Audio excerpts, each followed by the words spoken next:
all those trees, you're going to see our South African cheetah. You're going to see that tiny little head. And right now it is waving its tail. 호랑이? Now, if this cheetah was lying down in the long savanna grasses, we would have a very difficult time seeing the cheetah because they have been adapted with floating shoulder blades, making that body very flat.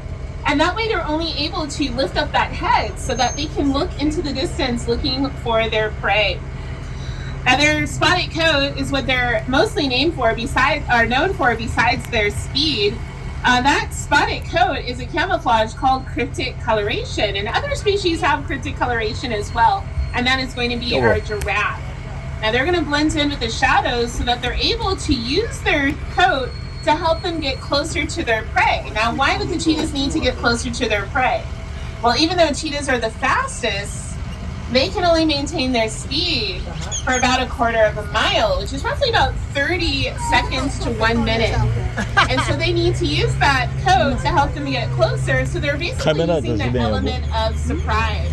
이게 밖으로 Now, 나가면 they 안 can 돼. only maintain their 안에서 찍어야 speed 돼. for a short period 떨어지면 of time 못 because 찍어. of overheating. And once they are done trying to attempt to chase a predator or chase a prey species, even if they are successful, they have to rest before they're even able to start feeding.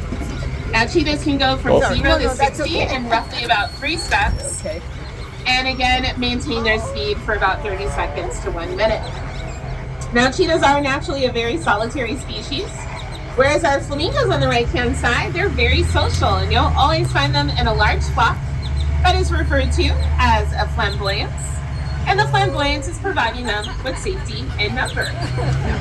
Now, these are the greater flamingo. They are the tallest and also the heaviest of the flamingo species, standing at about 4 to 5 feet in height and weighing in at roughly about 9 pounds. Now, because of how social these flamingos are, culture, they can represent community as well as unity. Now, they're found in Africa as well as the Middle East, living amongst the saline and alkaline lakes, and those bodies of water can reach a boiling temperature.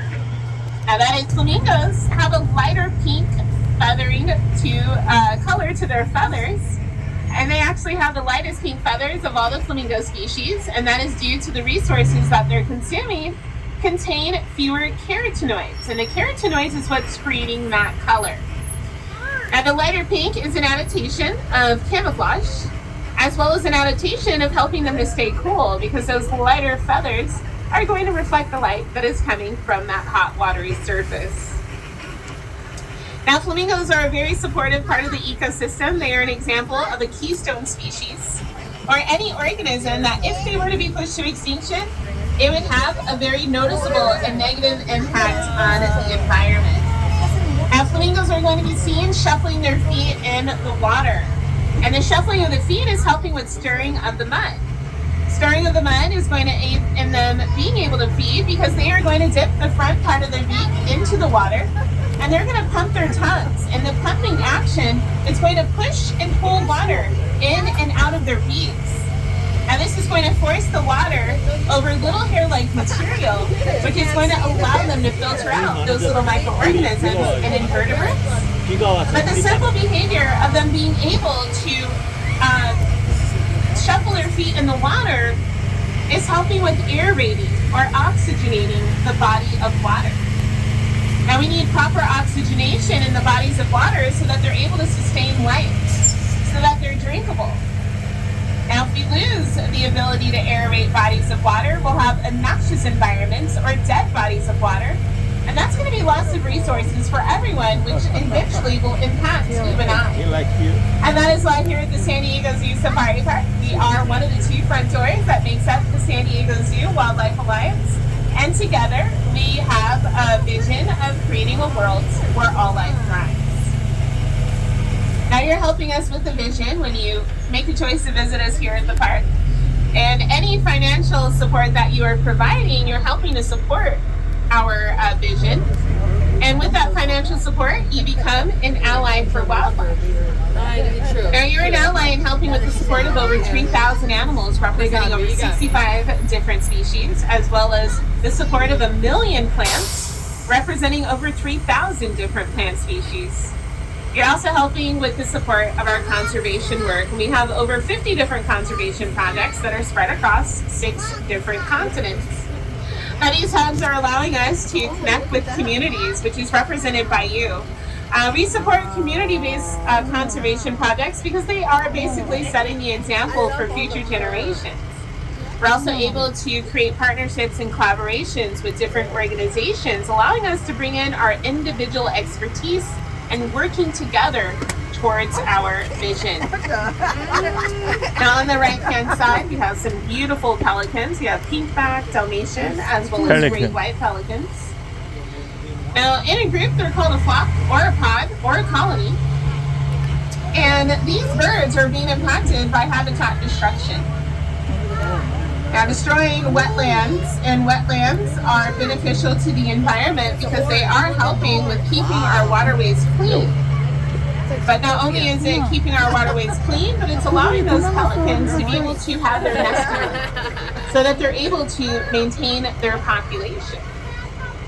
Now, 90% of the wetlands that are found in the state of California have been destroyed due to urbanization as well as irrigation purposes. Now